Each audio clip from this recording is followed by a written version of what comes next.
Shabbat Shalom, family. All praises to Yah for getting us to another Sabbath day. Today, we are going deep into the wardrobe of the high priest. Exodus, chapter 39. And I know what you're thinking. Oh, it's just clothes, brother. It's just blue and purple thread. Wrong, you simple-minded ass.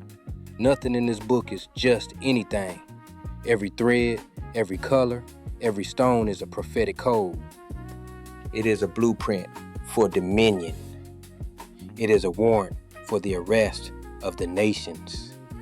It is the visual representation of the government of Yahuwah on earth.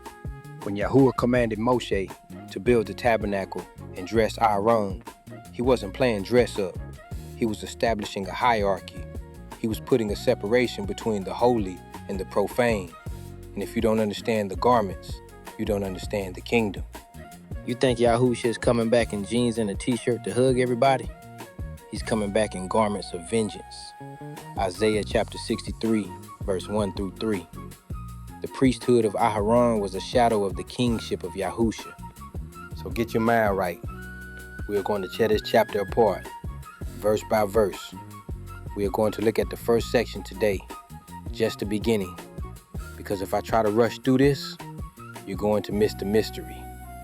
We are looking at the ephod, the shoulder pieces, the stones of memorial. This ain't about fashion. It's about the weight of a nation resting on the shoulders of the high priest. Let's get to work. Verses 1 through 3, the fabric of dominion. Of the blue and purple and scarlet they made clothes of service for ministering in the holy place, and made the holy garments for Aaron, as the Lord commanded Moses. Of the blue and purple and scarlet. Stop right there. Why these colors? You think Yahuwah just picked them out of a hat? Hell nah. Blue, Techelet. This represents the heavens, the law, and the commandments. Numbers chapter 15, verse 38 tells us to put a ribbon of blue on our fringes so we remember the commandments. Blue is the reminder that we are not of this earth. We are a heavenly people, a set-apart nation. Purple, orgamir. This is royalty, kingship, dominion. Who wore purple in the ancient world? Only the rulers. The heathen kings wore it to show their power, but Yahuwah put it on his priests to show that Israel is the true royalty of the earth. You Negroes walking around with your pants sagging and your heads down, you are wearing the spiritual purple, but you don't even know it. You are kings in chains. Scarlet, Tola'at, Shani. This is the blood. It represents sacrifice, but it also represents war. It represents the Adamic nature, the blood that flows through the veins of the chosen line. Remember, the name Adam comes from Adamah, meaning red earth. Scarlet is a sign of life, but it is also the sign of sin that needs covering. Isaiah chapter 1, verse 18. These garments were for ministering in the holy place. You can't just walk into the presence of Yahuwah wearing any old shit. You have to be covered in the symbols of his authority. And notice the phrase, as the Lord commanded Moses. It appears over and over in this chapter. Why? Because obedience is everything. Moshe didn't freestyle. He didn't say, well, I think green would look better. He did exactly what he was told. That is where you Negroes fail. You want to serve Yahuwah your way? You want to keep Sunday instead of Saturday. You want to eat shrimp and call it holy. You want to celebrate Christmas and call it Jesus' birthday. Rebellion. Witchcraft. If you don't do it as Yahuwah commanded, you are worshiping your own imagination. And he made the ephod of gold, blue and purple and scarlet, and fine twined linen. Now we see the gold. Gold represents divinity, purity, unchanging truth. It doesn't rust. It doesn't tarnish. It survives the fire. When you mix the gold with the blue, purple, and scarlet, you are weaving the divine nature of Yahuwah into the fabric of human authority. The ephod was the central piece of the high priest's gear. It was like an apron or a vest that held everything else together. Without the ephod, there is no breastplate. Without the ephod, there is no Urim and Thummim. It is the foundation. And look at the material. Fine twined linen. Linen comes from the earth, from flax. It represents righteousness. Revelation chapter 19, verse 8. So you have the gold, divinity, mixed with the linen, human righteousness. This is the mystery of the incarnation, right here in the threads. Yahushua was the ultimate high priest, divine gold wrapped in human linen. And they did beat the gold into thin plates, and cut it into wires, to work it in the blue, and in the purple, and in the scarlet, and in the fine linen, with cunning work. Pay attention to the process. They did beat the gold into thin plates and cut it into wires. You think being chosen is easy? You think carrying the glory is comfortable? Hell no. To make that gold usable, it had to be beaten. It had to be hammered. It had to be cut. This is Israel. This is you. Yahuwah has been beating our black asses for 400 years. He has been hammering us with slavery, cutting us with oppression. Why? To destroy us? No. To make us into wires that can be woven into his holy garment. You cannot be part of the ephod if you stay a solid lump of gold. You have to be stretched. You have to be refined. The cunning work means it was done with immense skill and intelligence. This wasn't a factory job. This was art. Yahuwah is the master artist, and your suffering, the lynchings, the cracking of whips, the police brutality, the poverty, is the hammer beating the gold. He is working you into the blue and purple. He is integrating you into his plan. But you have to endure the beating to become the wire. Verses 4 through 5, the coupling of the covenant. They made shoulder pieces for it, to couple it together. By the two edges was it coupled together. Shoulder pieces. Why shoulders? Because the shoulder is the place of strength and burden bearing. Isaiah chapter 9 verse 6 says, "And the government shall be upon his shoulder." The ephod had two pieces, front and back, joined at the shoulders. This represents the connection between the past and the future, the seen and the unseen. It represents the burden of the priesthood. The priest carries the nation. When you see coupled together, think about unity. The northern kingdom and the southern kingdom were split later in history because of sin. 1 Kings chapter 11. But in the holy garments, they are coupled. They are one. The only way we get our power back is if we couple together. But you Negroes hate each other. You kill each other over blocks you don't own. You envy your brother. You gossip like little bitches. You are uncoupled. And as long as you are uncoupled, the ephod falls off. And the curious girdle of his ephod that was upon it was of the same, according to the work thereof, of gold, blue, and purple, and scarlet, and fine twined linen, as the Lord commanded Moses. The curious girdle. This is a belt, a sash. It binds the ephod to the priest so it doesn't flap around. Ephesians chapter 6 verse 14 tells us to stand therefore, having your loins girt about with truth. The girdle represents truth and readiness. You can't fight if your clothes are loose. You can't work if your garment is falling off. You have to be strapped up. And notice, it is made of the same materials: gold, blue, purple, scarlet. The truth must be made of the same stuff as the authority. You can't have authority without truth. Look at the lying pastors today. They have the authority. They have the pulpit, the microphone, the robe, but they don't have the girdle of truth. They are teaching you that the law is done away with. That is a loose garment. They are teaching you that you can be a homosexual and still enter the kingdom. That is a loose garment. They are teaching you that the white man is your brother in Christ. Bullshit. That is a garment falling off because there is no belt of truth to hold it tight. The girdle was upon it. It was part of the ephod itself.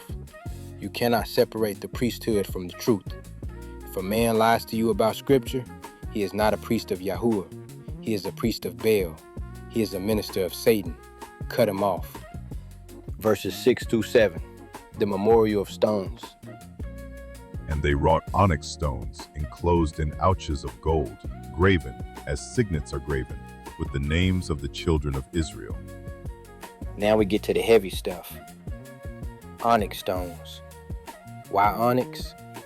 In Genesis chapter 2, verse 12, the onyx stone is found in the land of Havilah, near Eden. It is a stone of beginnings. It is a stone of foundational value.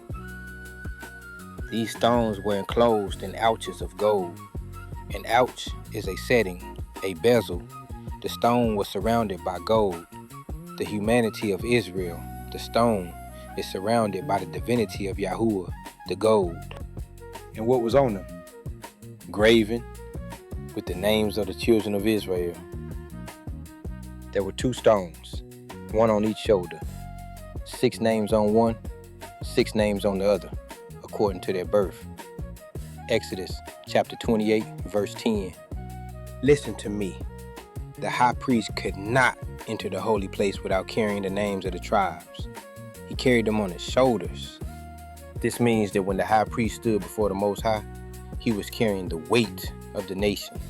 He was carrying Reuben, Simeon, Levi, Judah, Dan, Naphtali, Gad, Asher, Issachar, Zebulun, Joseph, and Benjamin. He wasn't carrying the Romans. He wasn't carrying the Greeks. He wasn't carrying the Egyptians. He wasn't carrying the so-called white man, the Chinese man, or the Arab. He was carrying Israel. Do you see any other nation's name on those stones? No.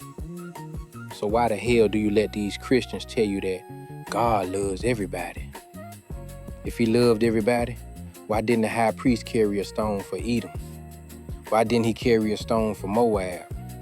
Because they are not his people. They are outside the covenant. They are fuel for the fire. The priest only bears the burden of the chosen seed. Graven as signets are graven. The signet is a seal of ownership. It means you belong to the king. You are branded. You are marked. The names were cut deep into the stone. They couldn't be washed off. You can't wash off your heritage, Negro. You can bleach your skin. You can straighten your hair. You can talk like a white man. You can marry a snow bunny. But you are still Israel. That name is graven in your DNA.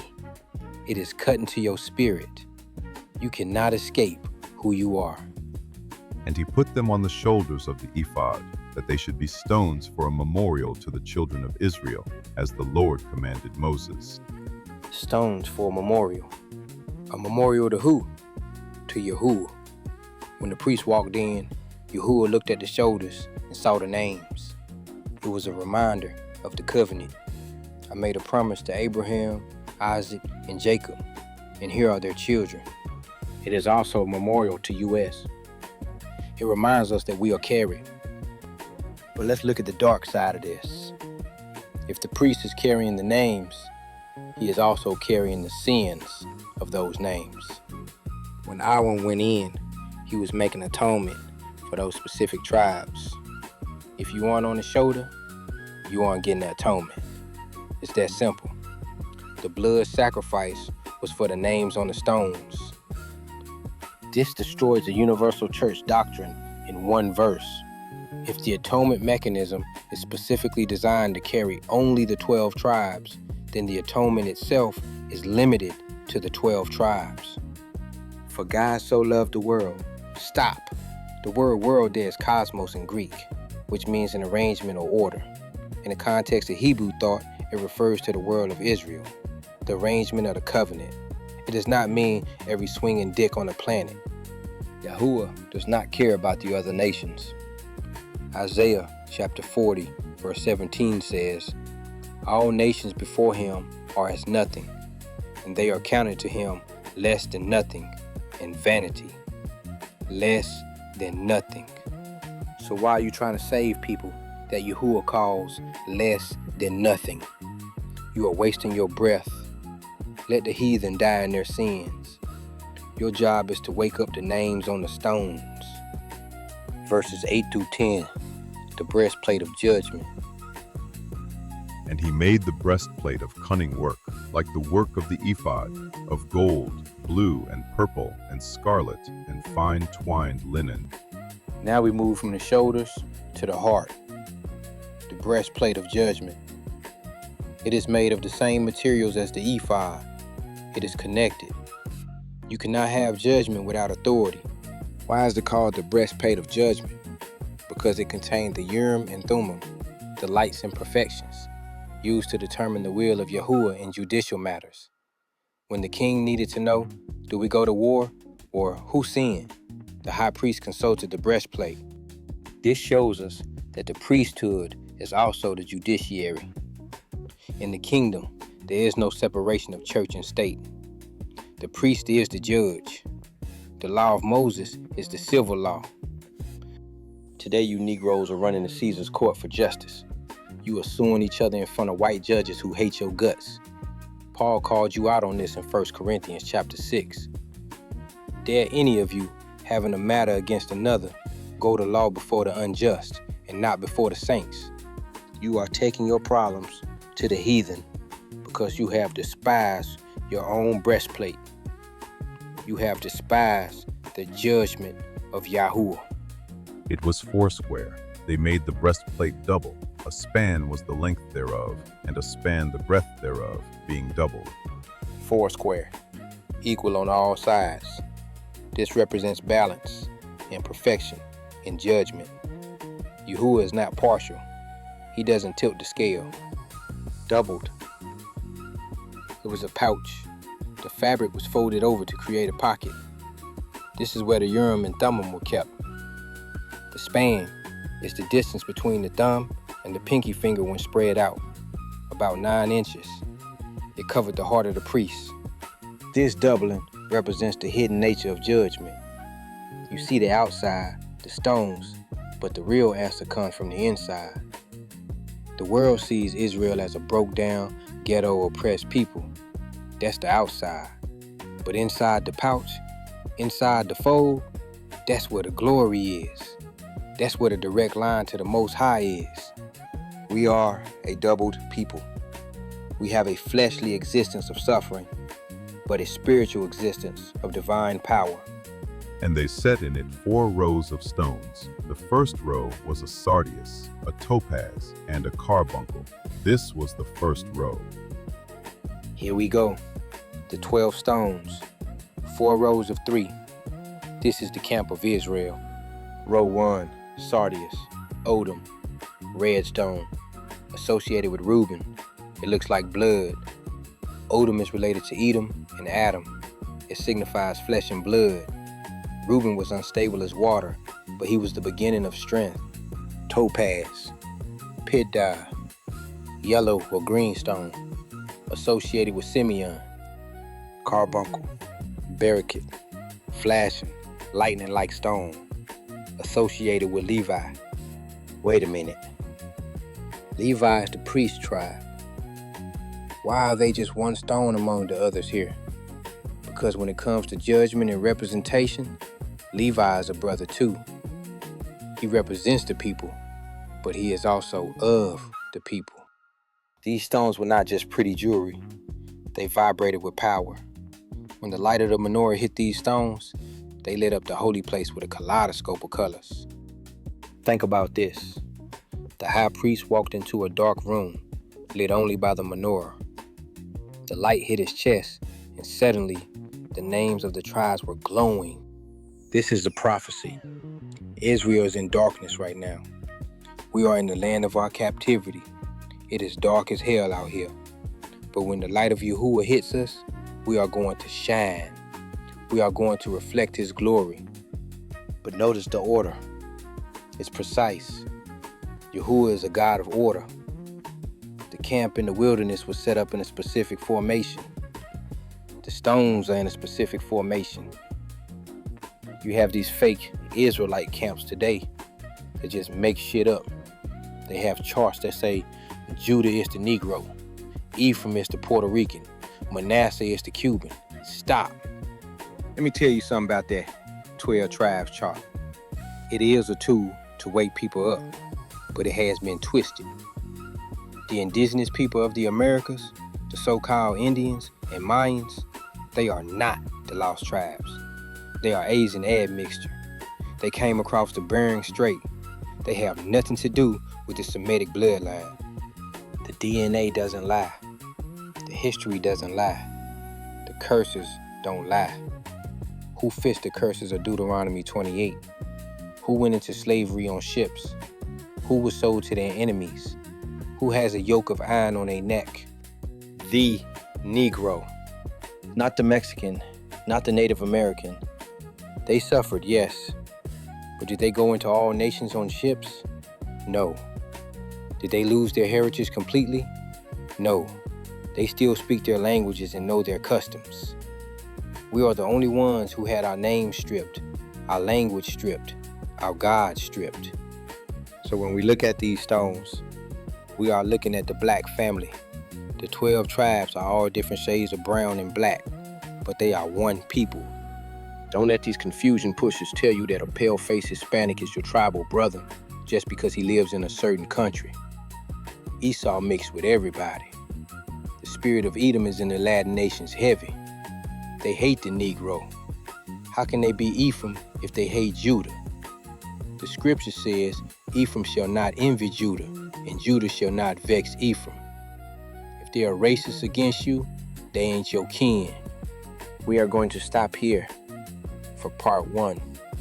We have only scratched the surface of the breastplate. We have 3 more rows of stones to cover, and then we get into the bells, the pomegranates, and the holy crown. You need to understand, this garment is a war uniform. The high priest is the general of the army of Yahuwah. And right now, our general, Yahusha, is suiting up. He is putting on the breastplate. He is checking the names. And if your name is engraven on that stone through obedience and bloodline, you are going to be on the wrong side of the sword when he returns. Go read the rest of the chapter. Get your mind ready, because in part 2, we are going to see what happens when the stones of the hidden tribes are revealed. Shalom. Part 2, verses 11 through 13. The hidden jewels of the diaspora. We are back in the laboratory of the Most High. If you read part 1 and your spirit didn't jump, check your pulse, because you might be spiritually dead. We are dissecting the holy garments of the high priest, specifically the breastplate of judgment. In the last part, we looked at the first row of stones, the foundation. But Yahuwah didn't stop at one row. He built the grid of power. He built the battery pack of 12 stones that channeled the light of the menorah and projected the glory of Israel. You have to understand, this breastplate wasn't just some pretty jewelry for a rap video. This was technology, spiritual technology. When the high priest walked into the Holy of Holies, he was carrying a nuclear reactor of covenant authority on his chest. And if you think this is just about being nice or loving your neighbor, you are out of your damn mind. This is about government. Let's get back into the text. We are picking up at verse 11. And the second row, an emerald, a sapphire, and a diamond. Look at the second row. Emerald, no feck, a glowing green stone. Green represents life, growth, and the earth, but it also represents the rainbow around the throne of Yahuwah. Revelation chapter 4, verse 3. Sapphire, sapphire. This is deep blue.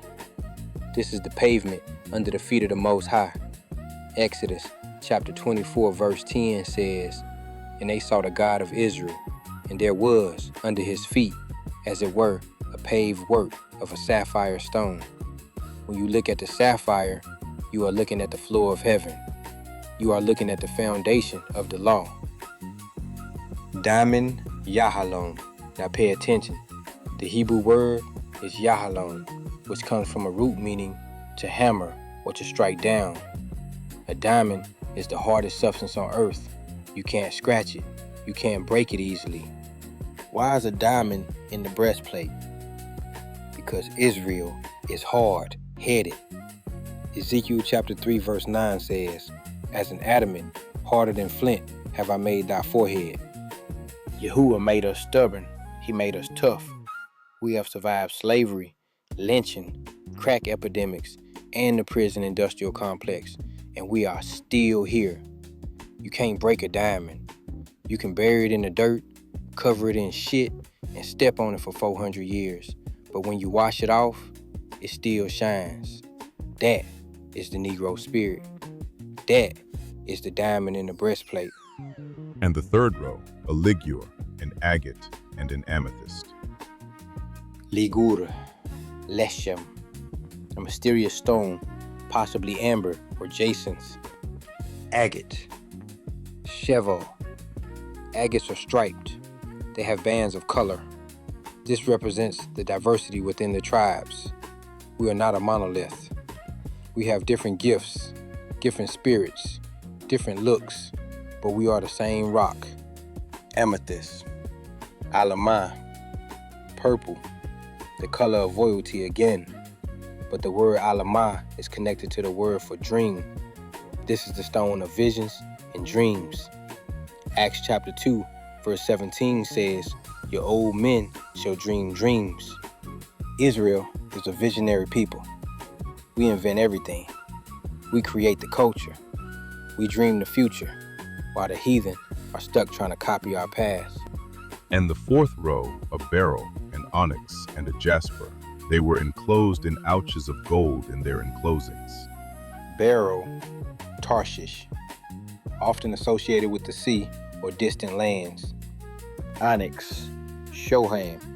We saw this on the shoulders. It repeats here. The burden on the shoulder matches the judgment on the heart. Jasper, Yashba. This is the climax. Revelation chapter 21, verse 11, describes the New Jerusalem having the glory of Yahuwah like a jasper stone, clear as crystal. The last stone in the breastplate connects directly to the final state of the kingdom, enclosed in ouches of gold. I told you before, the gold is the divine nature. These stones, these tribes, are locked inside the divinity of Yahuwah. You cannot pluck them out. John chapter 10, verse 28 says, "Neither shall any man pluck them out of my hand." If you are a true seed of Jacob, you are set in gold. The devil can't touch you. The so-called white man can't destroy you. You are enclosed. Verse 14, the signet of ownership. And the stones were according to the names of the children of Israel, 12 according to their names, like the engravings of a signet, every one with his name, according to the 12 tribes. According to the names of the children of Israel. I need you to get this through your thick skulls. The breastplate is exclusive. It is VIP access only. There is no stone for the Gentile.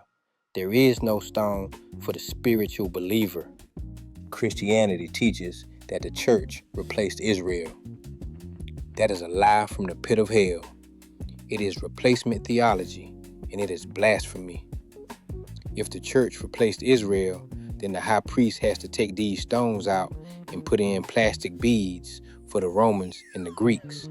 Hell no. The stones are permanent, like the engravings of a signet. A signet ring was used to stamp wax on a document. Once that seal was set, it carried the authority of the king. You are the king's seal. When the nations see the Negro, they are looking at the signet of Yahuwah, even if they don't realize it. They hate us because they hate the king who stamped us. Everyone with his name. Yahuwah knows you personally. He knows your tribe. You might not know it yet because our records were destroyed during the slave trade, but he knows. The DNA is spiritual. The The angels know which stone you belong to. Verses 15 through 18, the chains of wreathen work. And they made upon the breastplate chains at the ends, of wreathen work of pure gold. Now we get to the mechanics. How do you keep this judgment from falling off? Chains. Wreathen work means twisted, braided, rope like gold. This isn't a delicate little necklace. This is a heavy-duty cable. Why chains? Because the connection between the heart, the breastplate, and the government, the shoulders, must be unbreakable. And they made 2 ouches of gold, and 2 gold rings, and put the 2 rings in the 2 ends of the breastplate. And they put the 2 wreathen chains of gold in the 2 rings on the ends of the breastplate. And the 2 ends of the 2 wreathen chains they fastened in the 2 ouches, and put them on the shoulder pieces of the ephod before it. Visualize this.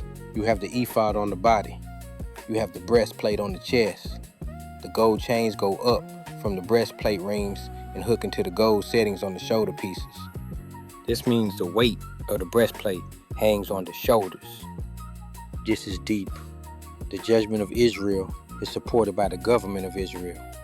You cannot have righteous judgment if you don't have a righteous government supporting it.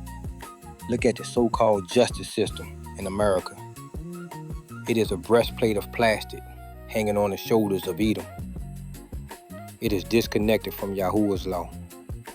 That's why a white boy can shoot up a school and get Burger King, but a black man sells a loose cigarette and gets choked to death.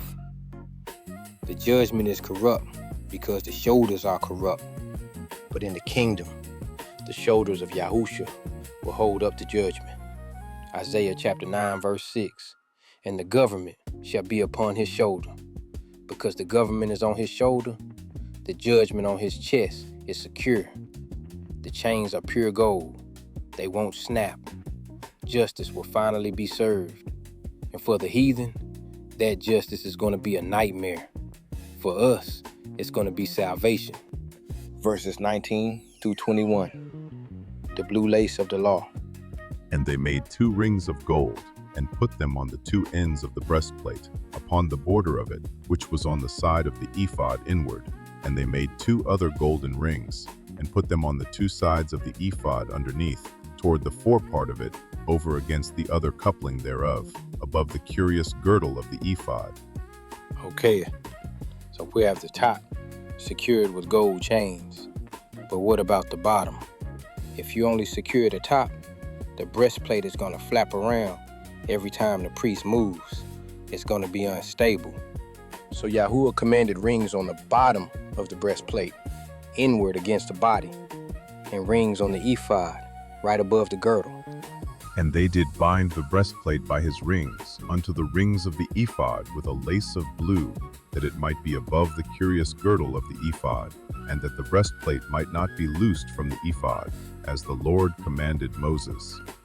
Here is the key, a lace of blue. We talked about blue in part 1. Blue represents the law, the commandments, the Torah.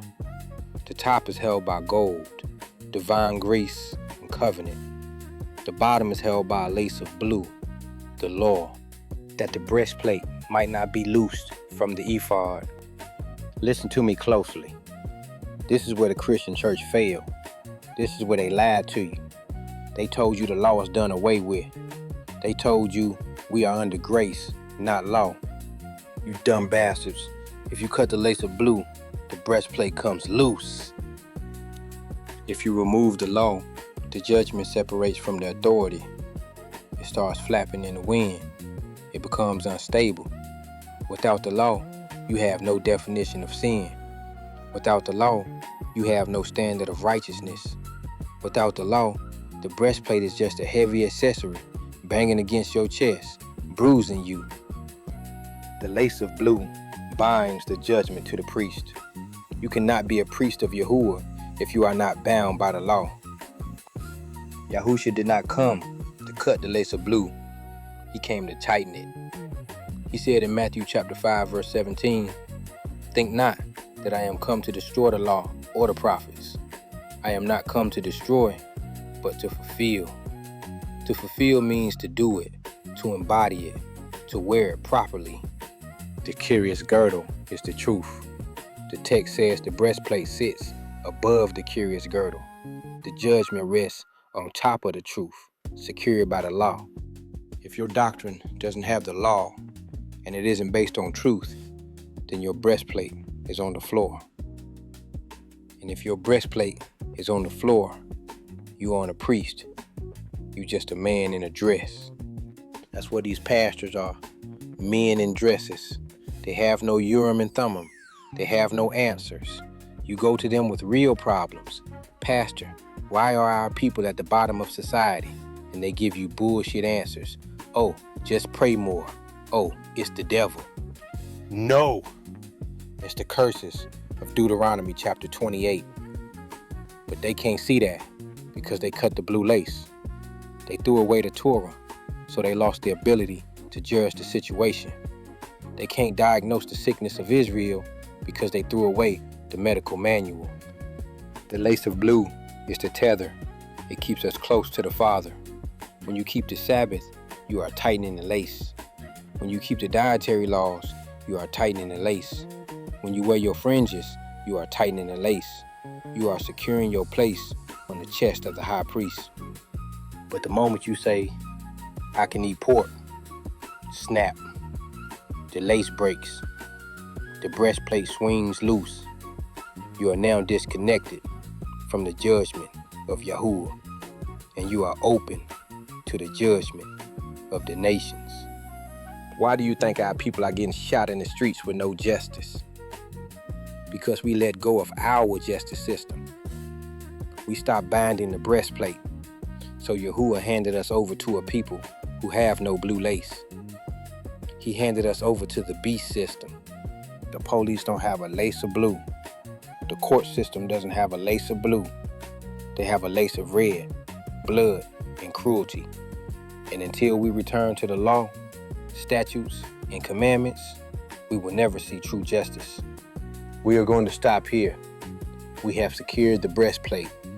It is locked on the shoulders with gold and bound to the waist with blue. The high priest is almost ready, but he is not fully dressed yet. He still needs the robe. He needs the bells. He needs the pomegranates. He needs the crown. In part 3, we are going to look at the noise the priest makes. Because when the high priest moves, you are supposed to hear him. If he is silent, he is dead.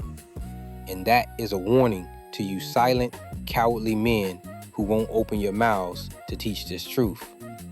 Get your house in order. Read the next section. We are going into the Holy of Holies. Shalom. Part 3, verses 22 through 23. The armor of the blue robe. We are deep in the trenches now. We have armored the high priest with the ephod of government and the breastplate of judgment. We have locked the tribes of Israel onto his chest with chains of gold and the blue lace of the law. But he isn't finished dressing yet. You see, a lot of you Negroes think this is a fashion show. You look at the garments and think, oh, that looks sharp. You missed the point entirely. This is a war uniform. Every piece of fabric, every thread, every bell is a weapon. In part 3, we are going to look at the noise the priest makes. We are going to look at the armor he wears under the breastplate. And we are going to look at the golden plate on his forehead that seals him as the property of the Most High.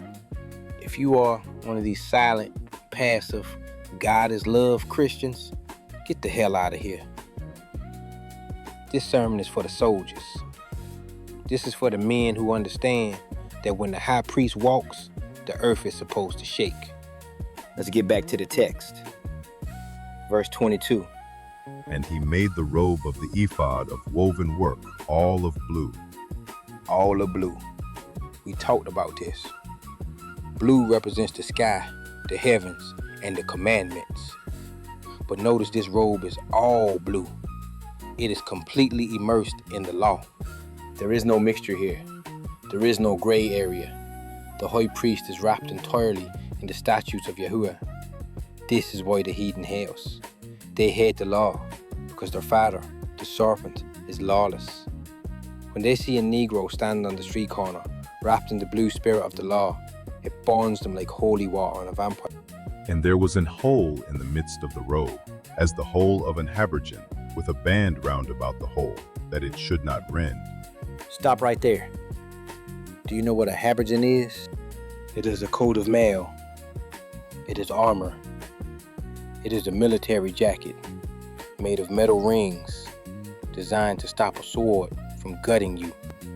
The scripture compares the robe of the high priest to a piece of military hardware. Why? Because the priesthood is warfare. The text says there was a band round about the hole, that it should not rend. The neck opening was reinforced. It was double stitched. It was built to withstand stress. Why? Because when the high priest is fighting for Israel, when he is wrestling in prayer, when he is slaughtering the sacrifices, there is tension. If your garment tears, you are disqualified. Leviticus chapter 10, verse 6. Moses told Aharon, uncover not your heads, neither rend your clothes, lest you die. A torn garment represents a broken covenant. It represents a loss of composure. It represents defeat. The high priest's robe was reinforced like a bulletproof vest, so that no matter how heavy the burden got, the covenant would not break. And let me drop a heavy jewel on you from the Apocrypha.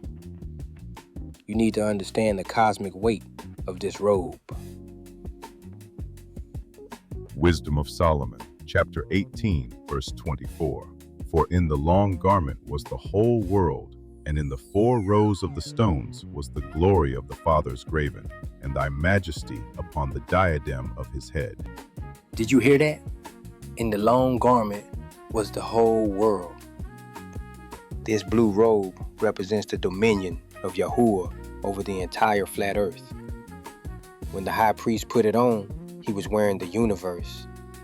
He was showing that the God of Israel is not some local tribal deity. He is the master of the whole damn simulation. So when these Edomite scholars try to tell you the Apocrypha isn't scripture, tell them to shut their lying mouths. They took it out because it gives us too much power. It connects the robe to dominion. Verses 24 through 26, the sound of judgment. And they made upon the hems of the robe pomegranates of blue and purple and scarlet and twined linen. And they made bells of pure gold, and put the bells between the pomegranates upon the hem of the robe, round about between the pomegranates, a bell and a pomegranate, a bell and a pomegranate, round about the hem of the robe to minister in, as the Lord commanded Moses. Now we get to the noise. On the bottom of this blue robe, alternating around the hem, were bells of gold and pomegranates made of yarn. The pomegranate. This fruit is packed with seeds. It represents fruitfulness. It represents the law. Tradition says the pomegranate has 613 seeds, matching the 613 commandments. It represents a life that is full of works. The bell. This represents the voice, the proclamation, the warning. Why do you need bells? Sirach, chapter 45, verse 9. And he compassed him with pomegranates, and with many golden bells round about, that as he went there might be a sound, and a noise made that might be heard in the temple, for a memorial to the children of his people. A noise made that might be heard. If the high priest went into the Holy of Holies, and there was no sound, it meant he was dead. It meant Yahuwah had struck him down. The people outside were listening for the bells. Jingle, jingle, jingle. As long as they heard the bells, they knew there was intercession happening. They knew there was life. This is the problem with you modern Negroes and your bullshit churches. Your pastors have no bells. They are silent dogs.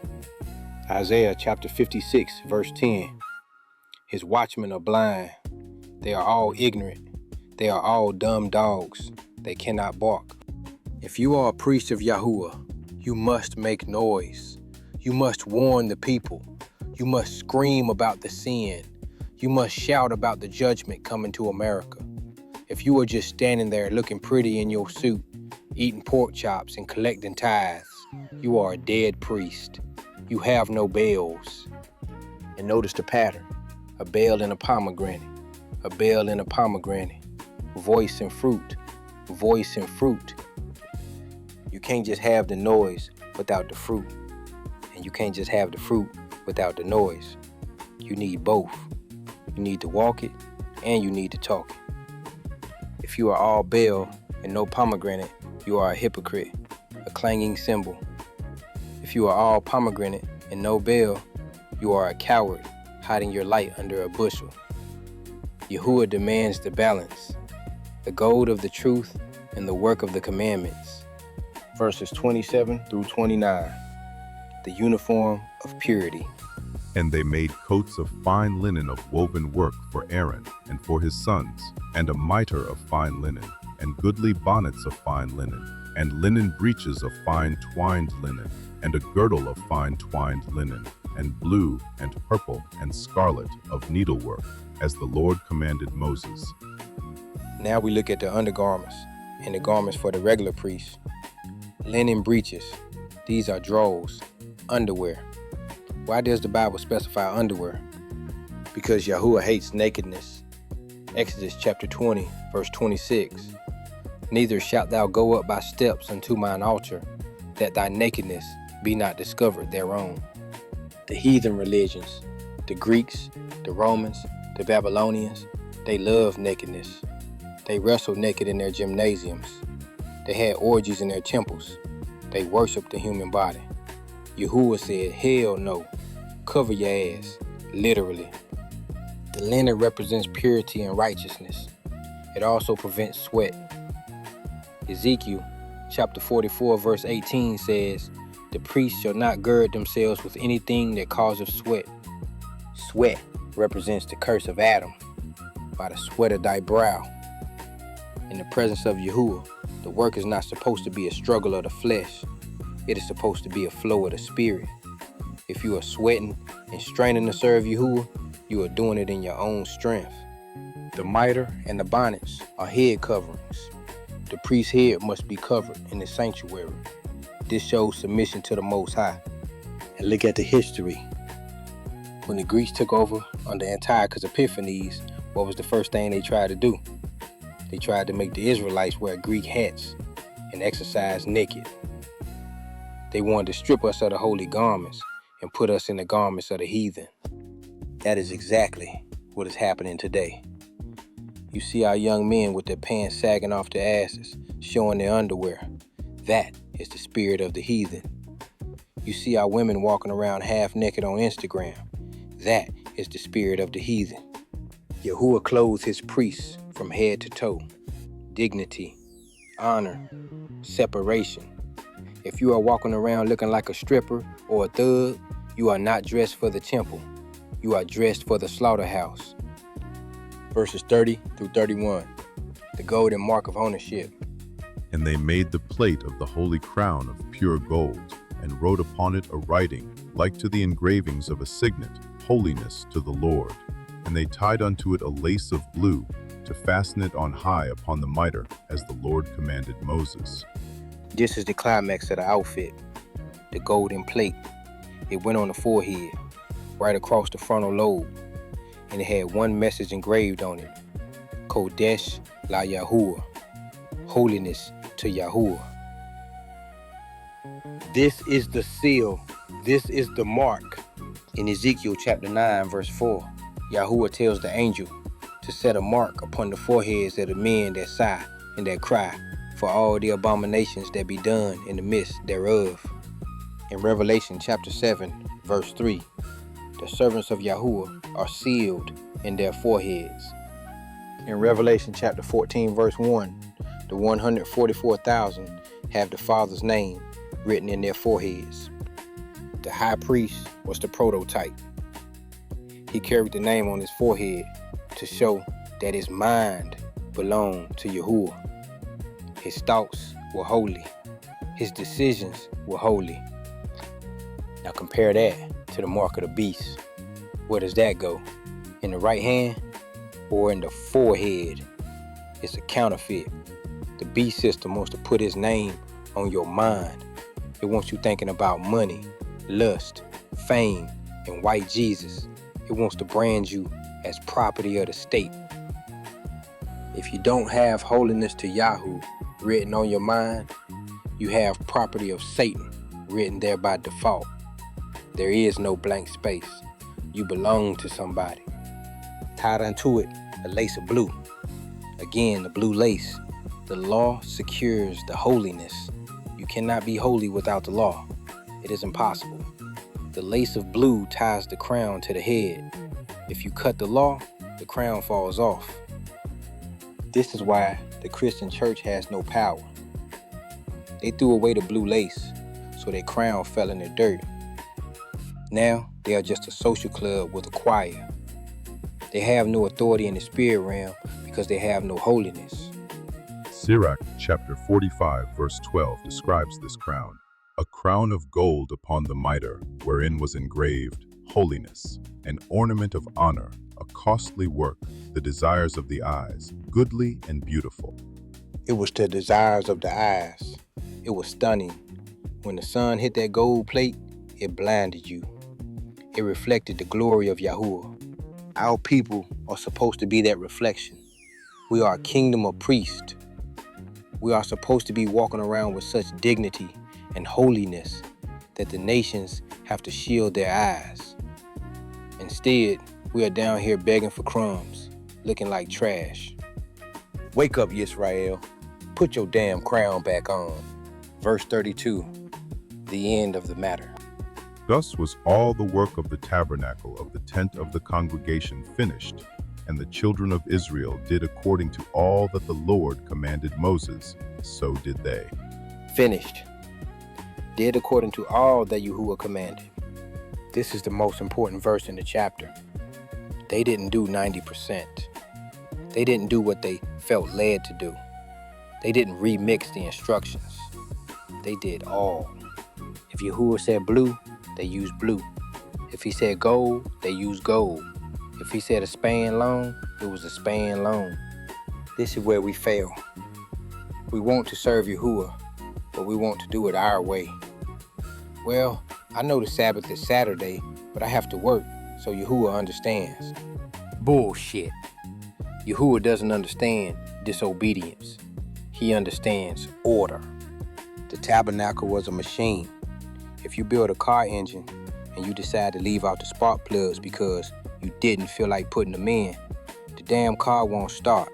The tabernacle was an engine for the presence of Yahuwah. It had to be built exactly to spec, or the glory would not fall. The reason we don't see miracles today, the reason we don't see the power of the apostles, is because we are building the house wrong. We are using the wrong bricks. We are mixing in pagan cement. We are trying to build Yahuwah's house with materials from Babylon. And then we wonder why the engine won't start. So today, this is a testament to our ancestors in the wilderness. For all their complaining, for all their stiff-necked behavior, when it came to building this house, they got it right. They executed the plan. We need that spirit back. The spirit of precise obedience. The spirit of thus saith Yahuwah. Not thus saith my feelings. Not thus saith my pastor. Thus saith Yahuwah. We have covered the garments. The high priest is dressed. The bells are ringing. The crown is shining. The work is finished. But we aren't done yet. In part 4, the final part, we are going to see the inspection. Moshe is going to look at the work, and we are going to see what happens when the glory actually shows up. Because building the house is one thing, surviving the presence that moves into it is another. You think you want Yahuwah to show up in your life? You better make sure your work is finished and your crown is on straight. Because when he comes as a consuming fire. Prepare your minds for the final judgment. Shalom. Part 4. verses 33 through 41. The inventory of holiness. We have reached the end of the line. We have spun the flax. We have beaten the gold. We have cut the stones, and we have woven the ephod. The priesthood is dressed. The weapons of warfare are ready. But there is one final step before the glory of Yahuwah falls. The inspection. You see, you lazy-ass Christians think you can just slap some bullshit together, call it a ministry, and expect the Most High to bless it. You think because you had a good intention or warm, fuzzy feeling that Yahuwah is going to accept your half-ass offering? Wrong. Yahuwah is a God of precision. He is a God of weights and measures.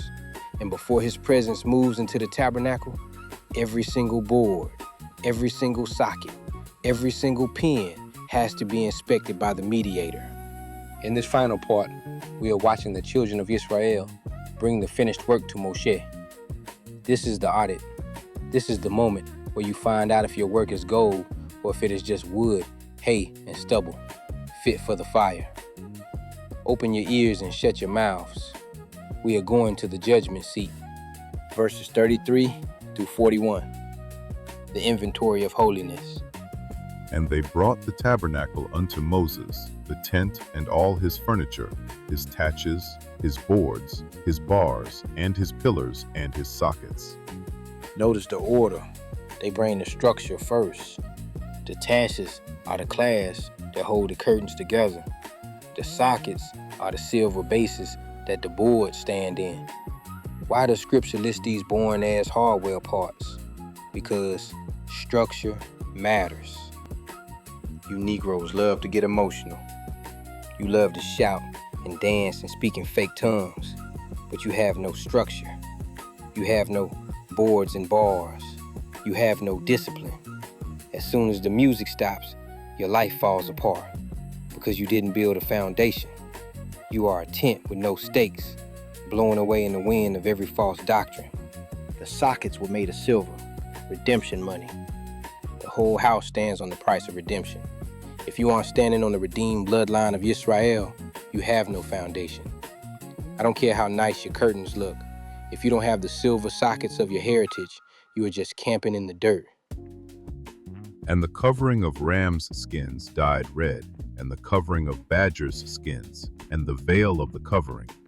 Ram skins dyed red. Now pay attention.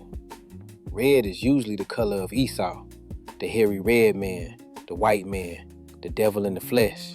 But here, the redskins are a covering. This represents the blood. But deeper than that, it represents the conquest. The ram is a symbol of power. Dyeing it red is a symbol of slaughter. The tabernacle is covered in the evidence of death. You cannot enter the presence of Yahuwah without death happening first. Something has to die so you can live. And then the badger's skins. The Hebrew word is takash. Some say badger, some say seal, some say a sea creature. The point is, it was tough, durable, and ugly. The outside of the tabernacle didn't look like much. It looked like a rough, weather-beaten tent. But inside, gold, blue, purple, scarlet. This is the nature of the truth. To the world, this truth looks rough. We look like a bunch of angry black men screaming on a street corner. We look like badger skins, unappealing, tough, weather-beaten. But if you come inside the covenant, if you get past the rough exterior, it is pure gold. It is the wisdom of the ages. The Christian church is the opposite. They look pretty on the outside, big steeples, nice suits, smiling faces, but inside, it's full of dead men's bones and corruption. It's rotten wood painted white. I'd rather be a rough-skinned badger on the outside and gold on the inside than a whitewashed tomb full of shit. The ark of the testimony, and the staves thereof, and the mercy seat. The ark, the box that holds the law. The staves or poles are there because the ark is mobile. Yahuwah is not stuck in one place. He moves with the camp. The table, and all the vessels thereof, and the shewbread. The table of shewbread, 12 loaves for the 12 tribes, not 10 loaves for the lost tribes, not 1 loaf for spiritual Israel. 12. If you aren't on that table, you don't eat. The nations have no seat at this table. This bread is for the sons of the kingdom. The pure candlestick with the lamps thereof, even with the lamps to be set in order, and all the vessels thereof, and the oil for light. The lamps to be set in order. Order. Order. Order. Yahuwah is obsessed with order. The stars move in order. The sun rises in order. The seasons change in order. The only thing in creation that is out of order is you, disobedient Israelites. The candlestick represents the menorah, the 7 spirits of Yahuwah. It represents the light of the law. If your life is chaotic, if your household is a mess, if your woman is ruling over you, if your children are wild animals, your lamps are not set in order. You are living in darkness. And the golden altar, and the anointing oil, and the sweet incense, and the hanging for the tabernacle door, the brazen altar, and his grate of brass, his staves, and all his vessels, the laver, and his foot. The golden altar is for incense, which is prayer. The brazen altar is for sacrifice, which is judgment. You want the sweet smell of the golden altar? You have to pass the bloody fire of the brazen altar first. You want Yahuwah to hear your prayers? You have to kill your flesh first. You cannot skip the brazen altar. You cannot skip the judgment. Everyone wants the sweet incense of blessing, but nobody wants the grate of brass where the fire burns the fat. You have to burn. Your ego has to burn. Your lust has to burn. Your lies have to burn.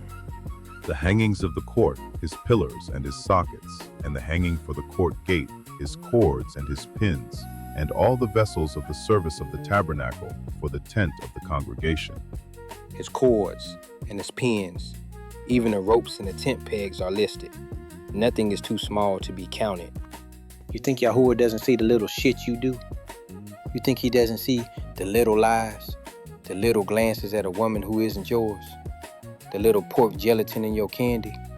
He counts the pins, damn it. He counts the ropes. If a tent peg is missing, the tent collapses in the storm. If you are missing the small details of obedience, your spiritual house will collapse when the tribulation comes. Sirach, chapter 42, verse 18. He seeketh out the deep and the heart, and considereth their crafty devices. For the Lord knoweth all that may be known, and he beholdeth the signs of the world. He checks the pins. Remember that. The cloths of service to do service in the holy place, and the holy garments for Aaron the priest, and his sons' garments, to minister in the priest's office. And finally, the uniforms, the garments we spent 3 sermons talking about. They bring the clothes to Moshe. Imagine this scene. The craftsmen, Bezalel and Aholiab, are standing there. They have been working for months. Their hands are calloused. They are tired. They lay it all out in the desert sand. The gold glitters. The blue fabric shines. The smell of the anointing oil fills the air. And they wait. They wait for the man of God to say if it is good enough. Verses 42 through 43. The seal of approval. According to all that the Lord commanded Moses, so the children of Israel made all the work. This verse is the key to the kingdom. According to all, not some, not most, all. This is the standard. Yahuwah does not grade on a curve. He doesn't say, well, you tried your best, C+. No, it is pass or fail. It is obedience or rebellion. The Christian church teaches you that Jesus did it all, so you don't have to. That is a lie from the pit of hell. That is the doctrine of the serpent. Yahusha said, if you love me, keep my commandments. He didn't say, if you love me, let me keep them for you while you act like a damn fool. The children of Israel in the wilderness achieved perfection in this work. They followed the blueprint exactly. This proves that we can keep the law. Don't let anyone tell you no one can keep the law perfectly. These craftsmen did. They built the house exactly as commanded. If they could do it with physical materials in a hot-ass desert, you can do it with your spirit in the comfort of your home. You have no excuse. And Moses did look upon all the work, and behold, they had done it as the Lord had commanded. Even so had they done it, and Moses blessed them. And Moshe did look upon all the work. This is the inspection. Moshe represents the law. He represents the standard. He walked through the inventory. He checked the sockets. He pulled on the cords. He looked at the engraving on the onyx stones. He counted the bells on the hem of the robe. He was looking for a flaw. He was looking for a shortcut. And behold, they had done it as Yahuwah had commanded. Can you imagine the relief? Can you imagine the pride? They passed the test. And Moshe blessed them. This blessing is the seal. It is the validation. When you do the work of Yahuwah his way, you get the blessing. What is the blessing? It isn't a new car. It isn't a promotion at your slave job. The blessing is presence. Because right after this, in Exodus chapter 40, the glory of Yahuwah fills the tabernacle. The cloud comes down. The fire appears. The creator of the universe moves in. That is the reward for obedience. Yahuwah dwells with you. But listen to me closely. He does not dwell in a messy house. He does not dwell in a temple built with lies. He does not dwell in a mind filled with pork and paganism. He does not dwell in a spirit that is mixed with the philosophy of the heathen. If you want the blessing of Moshe, you have to do the work of Bezalel. You have to build according to the pattern. The altar call. Build or burn. We have gone through Exodus chapter 39. We have seen the garments of glory and beauty. We have seen the precision of the law. Now, look at yourself. Look in the mirror. Are you a tabernacle fit for the Most High? Or are you a dilapidated shack full of idols? You call yourself Israel? Then where's your blue ribbon? Where's your separation? Where's your holiness? The nations, the so-called white man, the Asian, the Arab, the African, they are building their towers of Babel. They are building their AI systems, their space programs, their global economies. They are building monuments to their own pride. And Yahuwah is going to smash them all into dust. 2nd Esdras, chapter 13, verse 11. And they were all mixed together, the blast of fire, the flaming breath, and the great tempest, and fell with violence upon the multitude which was prepared to fight, and burned them up, every one, so that upon a sudden of an innumerable multitude nothing was to be perceived, but only dust and smell of smoke. That is the future of the nations, dust and smoke. But you have a blueprint. You have the instructions. Yahuwah has given you the Torah. He has given you the statutes. He has given you the identity that the world tried to beat out of you. He gave you the ephod. He gave you the breastplate. Why are you still walking around in the rags of America? Why are you still wearing the mental chains of your oppressors? Take off the slave clothes. Put on the garments of the priesthood. It is time to build. Build your family. Build your community. Build your mind. But build it exactly as Yahuwah commanded. Do not add to it. Do not take away from it. Do not mix it with Christianity. Do not mix it with Islam. Do not mix it with Egyptology. Pure gold. Pure linen. Pure truth. The inspection is coming. Yahushua is returning, and he is coming to inspect his temple. He is coming to look at your work. Will he find holiness to Yahuwah written on your forehead? Or will he find the mark of the beast, the mindset of this world? If he finds the mark of the beast, you will be swept away with the heathen. You will be erased. You will be nothing but ash under the soles of the feet of the righteous.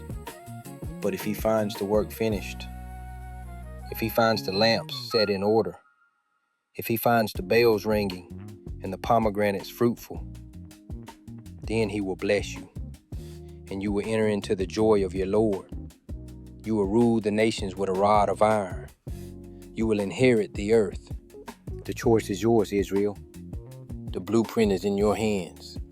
Stop playing games. Stop making excuses.